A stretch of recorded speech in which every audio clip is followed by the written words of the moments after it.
నమస్తే, welcome to G group academy.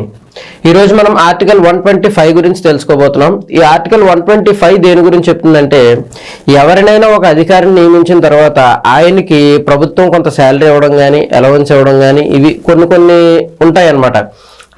వాటన్నిటి గురించి కూడా మనం సుప్రీంకోర్టు జడ్జెస్ గురించి, చీఫ్ జస్టిస్ ఆఫ్ ఇండియా గురించి మాట్లాడుకుంటున్నాం కాబట్టి ఆ సుప్రీంకోర్టులో ఉన్నటువంటి జడ్జెస్ యొక్క శాలరీస్ గురించి ఇప్పుడు మనం మాట్లాడుకుందాం. Salaries of etcetera.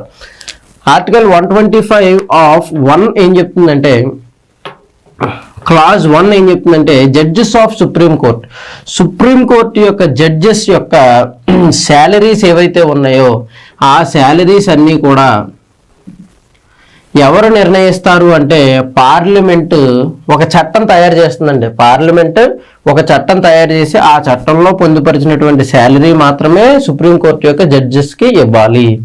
దాన్ని ఎందులో పొందుపరుస్తామంటే, సెకండ్ షెడ్యూల్. భారత రాజ్యాంగంలో షెడ్యూల్స్ ఉన్నాయి. ఎన్ని షెడ్యూల్స్ ఉన్నాయో మీరు కామెంట్ బాక్స్లో కామెంట్ చేయండి. అందులోని సెకండ్ షెడ్యూల్లోని శాలరీస్ గురించి మనకి చాలా క్లియర్గా ఉంటుంది అనమాట. శాలరీస్ గురించి, అలవెన్సెస్ గురించి, ప్రివిలేజెస్ గురించి, వీటన్నిటి గురించి. సో ఆ సెకండ్ షెడ్యూల్ ఏదైతే ఉందో అదే వర్తిస్తుంది. తర్వాత ఏంటంటే, పార్లమెంట్ కొత్త చట్టం ఏదైనా తీసుకొచ్చి దానిలో మార్పులు చేర్పులు చేసి మళ్ళీ సెకండ్ షెడ్యూల్లో పొందుపరిచిన తర్వాత మళ్ళీ ఏమవుతుంది, వీళ్ళ యొక్క శాలరీస్ మళ్ళీ ఇంక్రీజ్ అవ్వడం ఏంటన్నది జరుగుతుంది.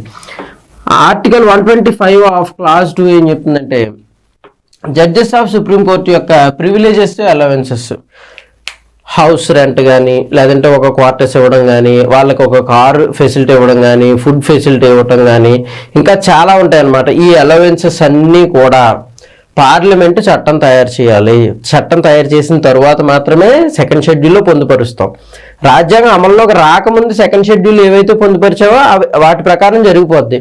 తర్వాత పార్లమెంట్లో ఎప్పుడైతే మెంబర్స్ వచ్చారో వీళ్ళు మళ్ళీ కొత్త చట్టాలు తయారు చేసి వీళ్ళ యొక్క జనరేషన్కి తగ్గట్టుగా అలాగా మారుస్తూ ఉంటారు అన్నమాట. కొన్ని సంవత్సరాల తర్వాత మళ్ళీ కొంచెం పెంచడం, కొన్ని సంవత్సరాల తర్వాత కొన్ని పెంచడం, అక్కడ ఉన్నటువంటి ఆ యొక్క ఎన్విరాన్మెంట్ సర్కమ్స్టాన్సెస్ బట్టి వాళ్ళ యొక్క అలవెన్సెస్ అవి కూడా ఇంక్రీజ్ చేయటం ఇవన్నీ కూడా చేస్తూ ఉంటారు. అయితే ఇక్కడ చాలా ముఖ్యమైనటువంటి ఒక ఇంపార్టెంట్ నోట్ ఏంటంటే, పార్లమెంట్ అపాయింట్ చేసినటువంటి జడ్జికి సంబంధించినటువంటి వ్యక్తి, ఈ వ్యక్తికి ఇవి ఇవ్వాలి అలవెన్సెస్, లేదంటే అపాయింట్మెంట్ అయిపోయిన తర్వాత ఆ వ్యక్తి పట్ల కొంచెం బాగా ఇంప్రెస్ అవ్వడము, దీని ద్వారాగో తన యొక్క అలవెన్సెస్ పెంచడం కానీ, శాలరీ పెంచడం కానీ అలా ఇండివిజువల్గా చేయకూడదు. Should not change according to judge. ఎవరైతే ఉన్నారో వాళ్ళ ద్వారాగా ఇవన్నీ పెరగకూడదు. వీళ్ళు ఒక చట్టం తయారు చేసి, పార్లమెంట్లో చట్టం తయారు చేసి ఆ చట్టం ద్వారాగా సెకండ్ షెడ్యూల్లో పొందుపరిచిందే జడ్జెస్కి అమలవుతుంది తప్ప జడ్జి బట్టి ఇవన్నీ కూడా మారవు. ఇది చాలా ఇంపార్టెంట్ నోట్. మళ్ళీ నెక్స్ట్ ఆర్టికల్ నెక్స్ట్ క్లాస్లో చెప్పుకుందాం. Thank you.